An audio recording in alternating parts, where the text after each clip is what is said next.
Good afternoon, everyone. My name is Maura Keefe. I'm one of the scholars in residence here, and it is my enormous pleasure to be able to introduce these folks to you today. This is Martín Santangelo, the artistic director. I'm skipping you for a moment.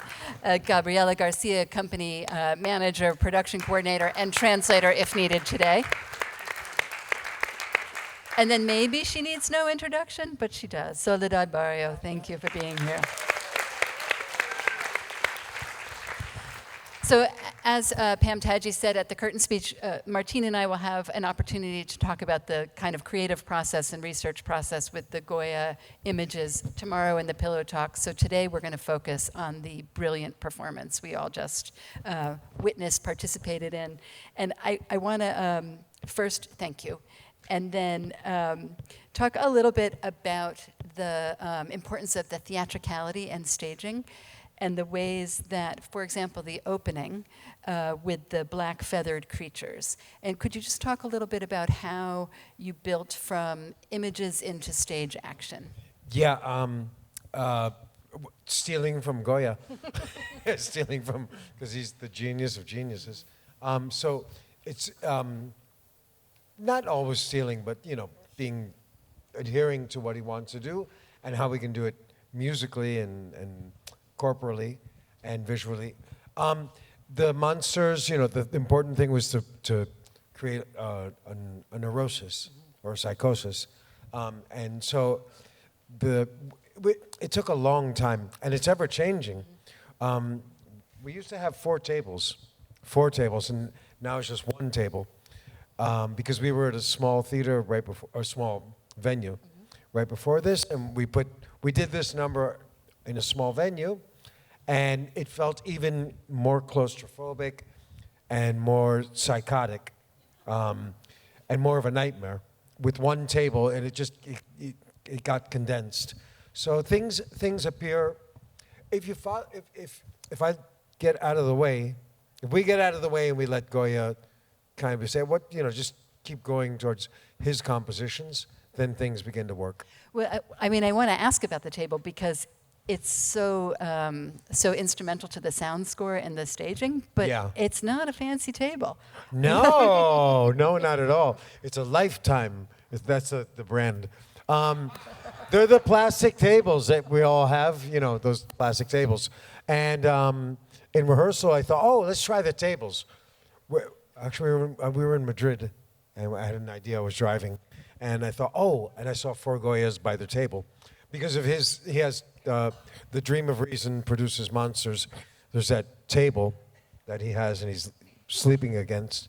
But yeah, it's not a pretty table. Yeah, so how did you decide to trust what you were learning in rehearsal? Like this table that is a plastic table that we all have, put a little stage makeup on it and let it be in the show. How did you realize that you didn't have to find the theatrical version, that what was emerging from rehearsal and that continues to emerge in rehearsal? That's a good question. I don't know. Do you guys think it worked, or were you guys going like, it's a plastic table? Yeah. I don't know. It was just what we had around. And then we actually did play with a wooden table, but it hurt our hands, and it wasn't a good wooden table. I want to say that I think the real artist is the one who makes art with whatever they have. A good cook cooks with what they have in hand. The important thing is to cook well. So we had that table in Andy. And the artists don't have a lot of money. And we saw that it worked, so. Yeah, and actually, I bought at Home Depot about 9 years ago, I bought 6 tables because we walked in and they were on sale. A set of 8. And I remember I lost 2, and I was so upset about it. So I really use these 6 tables all the time. Those tables are from free summer workshops that we did in New York City with kids that couldn't afford summer camp. So look where they finished and look how good they came out. Yeah. We got good use out of them. So I want to ask you also about... I got to say one thing. Anthony, the sound person here, first time we've done this a bunch, this show and this number. And I asked him, could you mic it a little bit, this and that. And then to my surprise, he put a mic under the table, and it sounds incredible. So Anthony, there's a big open thing for us, a big discovery for us. I'm going to steal it from you now, but thank you. And Pablo plays it, the dancer. Yes. He's incredible, isn't he? The one who plays it and dances. Yeah. He's a trained classic percussionist. Yeah. Could you say something about, I think of it as the Soldier's March, I don't know what you call it, about the discovery of the rhythm of that and the action of it, and how it translated into something that felt like flamenco, but also feels like something different from flamenco? Can you translate for Soli? No, más o menos entiendo. How does it Yeah, when they're walking and they Yeah. do the shooting? That sounds like what I hear in my head when I look at the 3rd of May, which is an incredible painting. That's a painting, real painting, not a print by Goya. And he did it showing how the people in Madrid were slaughtered by the French on the 3rd of May. And it's incredible when you see the real version in the Prado. It's unbelievable. You can smell the blood coming out of the painting. It's incredible. So that sound makes me. That's what I hear when a lot of things were translated into sonoric to sound. El ritmo es seguirilla, es flamenco. And the rhythm's flamenco, seguiria, which is a 12 beat in 12 beat. It's a flamenco. It only exists in flamenco. That one. Maybe some Indian dance, some northern Indian dance, but it belongs to flamenco. So I want to ask a question about the collaboration, because you're the outside eye staging the things, responding to the paintings, and Soledad, you are in it and doing it, and the conversation about what feels right to do versus what sees from the outside visually satisfying, and a little bit about the negotiation of that. Ooh.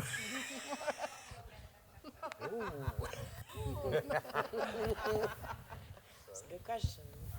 Hombre, trabajamos. We work. Nos conocemos muy bien. We know each other very well.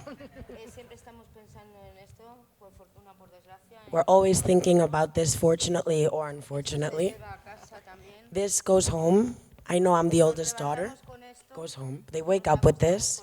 They go to sleep with this. Martín como viaja con libros que pesan. Martín travels with books that take up all of our suitcases, which then we have to get extra ones for. Yo sé bien lo que él quiere So I know very well what he wants, y solemos trabajar hasta espontáneamente and we a la vez.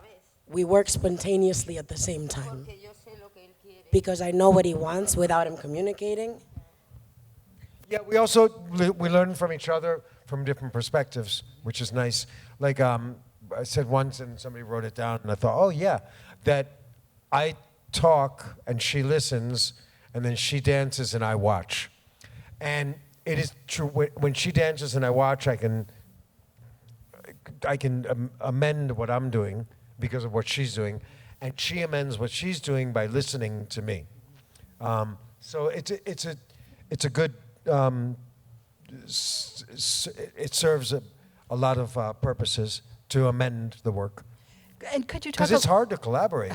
It's hard. But it seems like it's in performance, a ongoing collaboration. And I'm wondering if you could talk, Soledad, about your solo at the end and the room for improvisation. Nunca, jamás me I visto igual. never ever dress exactly the same. Nunca piso el primer pie ni nada. I igual, never step on a specific foot or put the first foot down in a specific way. Porque sé que si lo voy a hacer como lo hice ayer, Because I know that if I'm going to do it the same way I did it yesterday, I'm not interested in doing it. claro, lo paso muy mal. I Realmente mal. really, really, I go through it. Like, it's a bad time for me Exponerse because it's really exposing yourself al momento to the moment delante de todo el mundo in front of everybody y sabiendo que han knowing that you got dressed to come see me. No es nada fácil, It's not easy at all, pero arriesgo eso. but I do risk that. She doesn't want security. Y luego hay cosas, o sea, nunca hago nada igual. She never does anything exactly the Luego hay same. trozos, And then there are some pieces hay trozos dentro del baile within the dance que son totalmente nuevos. that are totally new, fully improvised. And it's great because it keeps the singers and the percussion, the musicians, the guitarists, it keeps them like this because they're and also they get involved and sometimes they start improvising and then she starts and then so it becomes quite alive. It becomes a communal experience for them. So I want to ask also about, you have worked in forms outside of, sorry, let me start that over.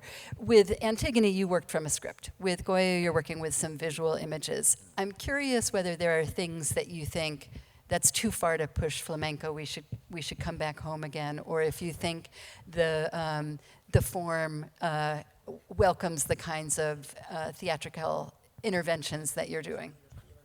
It's a good question. I don't know.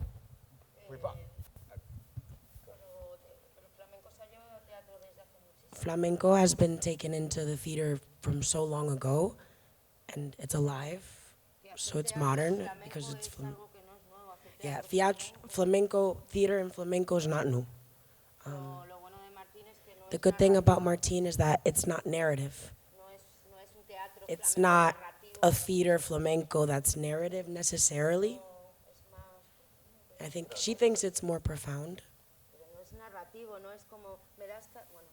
Yeah. It's not a quotidian, everyday. Right, you're not Yeah. doing, yeah. But no, I don't think it's I want to keep pushing until, and I fail a lot. Things fall apart, and but then you find what you're doing. But I think the flamenco, well, you if you use it right, then you can. If you use it, it can be really tacky. If you get, just normal flamenco can be really tacky and commercial, and kind of like, ugh. And just kind of like, wow, we can. It's easy to wow people with flamenco, very easy. What's more difficult is to use the different components, and then how can we express a specific emotion, whether it be narrative or not narrative, or yeah. And certainly So I want to push. I would like to push things like crazy. and your performers all have to be along for the ride. You've got a singer standing on a ladder. And, Yeah. and Isn't that cool? Yeah. but which is something, so everybody is in on the willingness to push the form. Yeah. He's also worked in our house helping us fix the sink. They're family though. For him, it's very normal. He's excited to get on the ladder, super comfortable. But they're family, and they love them. They love each other, and they see the vision. Yeah, the singers and the musicians are really happy to work because usually they're in the background, and usually they're not seen. They're heard, but they're backup, which is not the case in the flamenco. The singer's actually the protagonist, and the dancer interprets what the singer feels and wants to say, and the guitar interprets what the singer wants to say or how the singer feels. So they're very happy about being used. Yeah, in the best sense, used. Yeah. We have time for a couple of questions or comments, and I'm going to repeat them so everybody can hear. Yeah. First is a comment of how much she is seeing images from Goya, especially in the opening work, in what she saw this afternoon. But then the question is about the lyrics and if they're new for the performance and what you've brought into that. Yes, the lyrics are. Unfortunately, we didn't put them in the program. But yes, they're written for this show and for these numbers, about 80% of it. Some are traditional, but yes, the majority are written just for this. Yeah, which sometimes can help. You get the emotional narrative from the voice, from the singers. You can feel if they're singing something happy or sad, and even a little more specific than that. It would be more specific with the language. Sometimes we don't even understand what they're singing because they're stretch out the words or compress the words so much. So, yeah, but they are, almost all of it's written for this show. And then, yes, the program that you have, the last number in the first half comes in the first is the first number in the second half. It's switched. And that number is the last number in the first half. So just the, I mean, I feel like this is a thing that you're saying about how you keep working on the show and how it Yeah. keeps changing and is the nature of live performance. That Yeah. You told the Pillow, this is what it is. They printed the program and then you said, aha, no, it's not that. Oh, it's not cool, but I did it. Yeah, I did it. Yeah, and we're going to keep working. I hope, we just applied for a grant to hope, we want to work on the Women of Goya, or the Women of Goya is one. I want to do 2 more projects with Goya. He's just something. He's incredible. He's unbelievable. He's incredible. He's everything. And his work is so expensive. There's, I'd have to do 6 shows to do a quarter of his work. So, yeah. Another question or comment? This last comment here is actually a celebration of the work in comparison with the work, I think, Antigone, Antigone, I think is another way of saying it, which was performed here in Western Mass in Great Barrington, and that the way you combine both the traditions of flamenco, contemporary flamenco, and innovation within your world as dance artists, musicians, and singers is to be celebrated. And I think that rounds us out with a beautiful comment on the fantastic work we've seen today.